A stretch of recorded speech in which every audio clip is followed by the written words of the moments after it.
Picture this. You open your banking app on a Tuesday morning, coffee still hot in your hand, and for the first time, the number staring back at you has 5 digits. $10,000.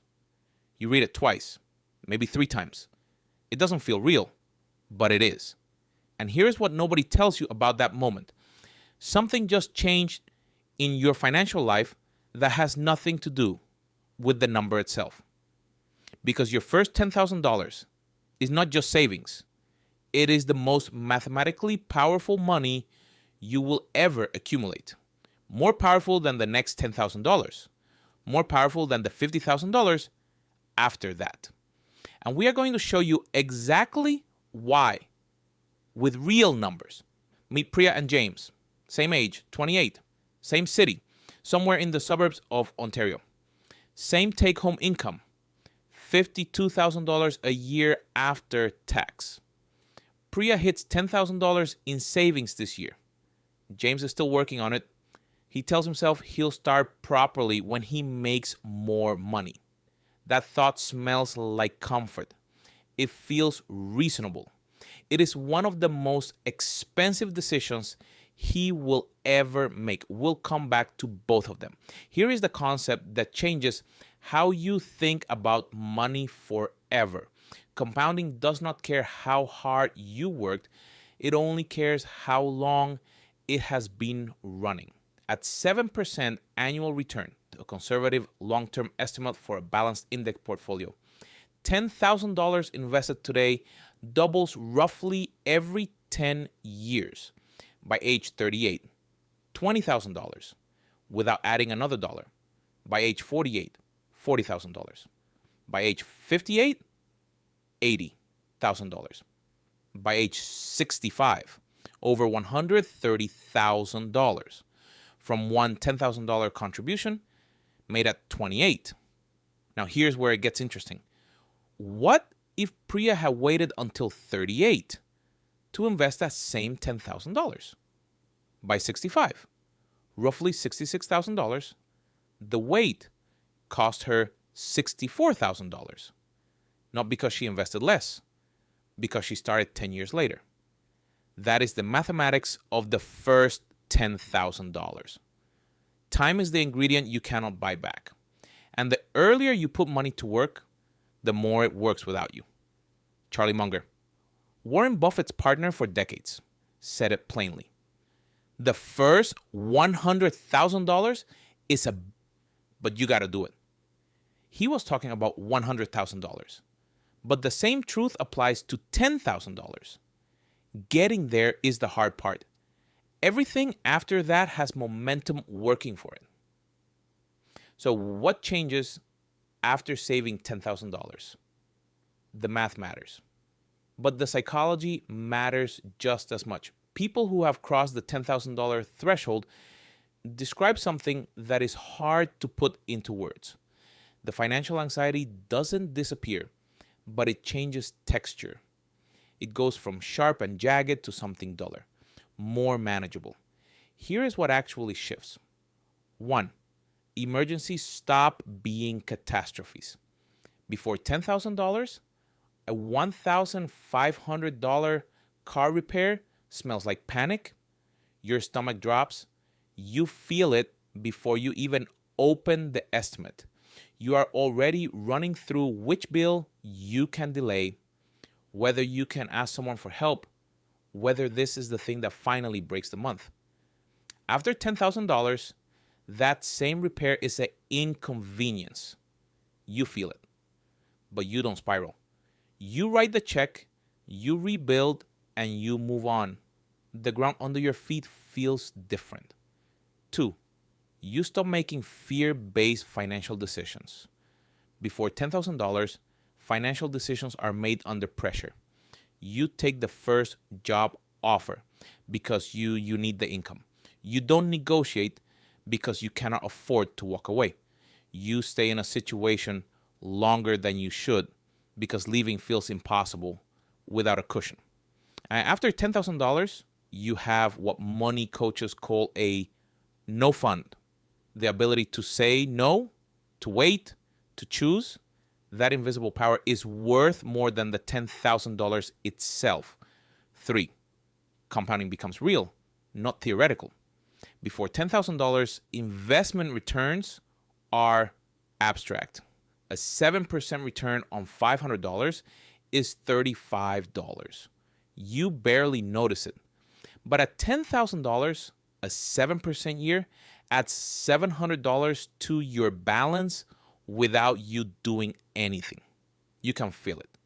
And for the first time, you understand viscerally why people say, let your money work for you. That feeling, watching money make money, is what turns saving from a chore into something closer to a game you actually want to win.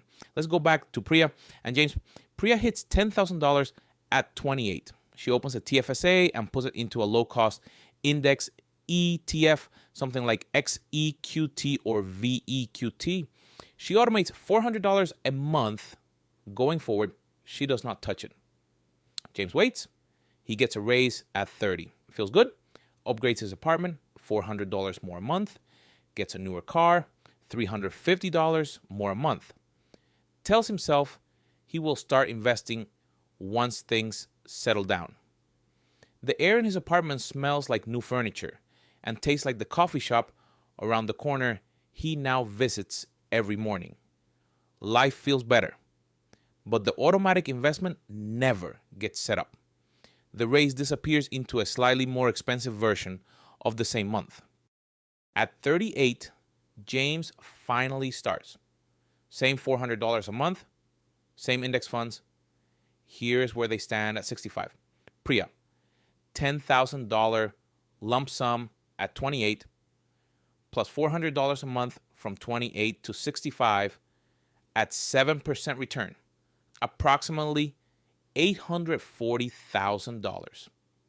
James, $400 a month from 38 to 65 at 7% return, approximately $390,000. Priya does two things James doesn't. She invests $10,000 now, and she starts her $400 monthly contribution 10 years earlier. Those two decisions, made at 28, create a $578,000 gap by retirement. Want to know which one matters more? The head start.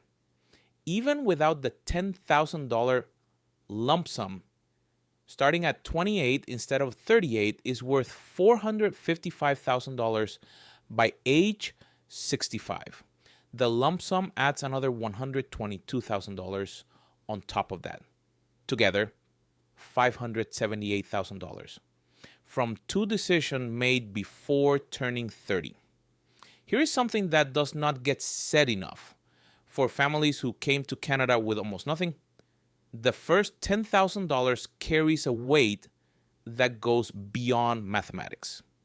It is proof that the sacrifice was worth it, the survival jobs, the basement apartments, the years of sending money home while trying to build something here at the same time. The feeling of watching everyone around you seem to have it figured out while you were still just trying to stay afloat. $10,000 does not mean you have made it, but it means you are no longer starting from zero. And that distinction, psychologically, practically, mathematically, changes everything. The first $10,000 invested in the right place is the moment the financial system finally starts working for you instead of around you. How to actually get there? 3 moves. No fluff. Move 1. Open the account before you have the money. Open your high-yield savings account or tax-free account today. Put $50 in it if that is all you have. The account being open and active matters. The habit of directing money there matters. The amount is almost irrelevant at this stage. Move 2. Automate before you can spend it. The day your paycheck lands, the same day, a fixed amount moves automatically to this dedicated account. Not whatever is left over at the end of the month, because there is never anything left over at the end of the month. Pay yourself first. live on what remains. Even $200 a month gets you to $10,000 in just over 4 years. The amount matters less than the system. Move 3. Leave it alone. This is the hardest part because the money will be sitting there and life will present you with 100 reasonable sounding reasons to touch it.